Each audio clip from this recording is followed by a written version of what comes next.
இன்றைக்கி சண்டே, கார்த்திகை நட்சத்திரம் முருகனுக்கு உகந்த நாள்ன்றதுனால பன்மொழியில் இருக்கிற திருமலை கோவிலுக்கு தான் போயிருந்தோம். காலையிலே போனதுனால வெயில் அந்தளவுக்கு இல்லை, கிளைமேட்டும் நல்லா இருந்துச்சு. இந்த கோவிலில் மொத்தம் 625 படிகள் இருக்குது.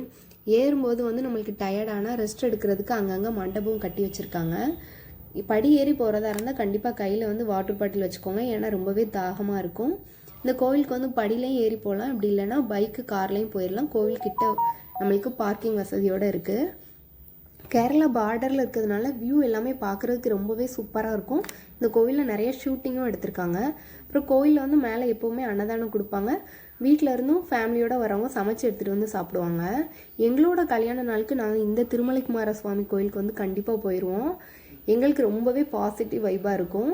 அதுமாரி நீங்கள் வெளியூர்லேருந்து குற்றாலம், தென்காசிலாம் வந்தீங்கன்னா கண்டிப்பாக ஒரு டைமாவது இந்த கோவிலை விசிட் பண்ணி பாருங்கள், ஏன்னா ரொம்பவே பாசிட்டிவாக இருக்கும். தம்பி எடுத்துகிட்டு நடக்கிறது கொஞ்சம் கஷ்டமாக தான் இருந்துச்சு. அப்புறம் ரெஸ்ட் எடுத்துகிட்டு தண்ணி எல்லாமே குடிச்சிட்டு நடக்க ஸ்டார்ட் பண்ணிட்டோம். கோவில் எடுத்த வீடியோஸ்லாம் நெக்ஸ்ட் விலாகில் அப்லோட் பண்ணுறேன்.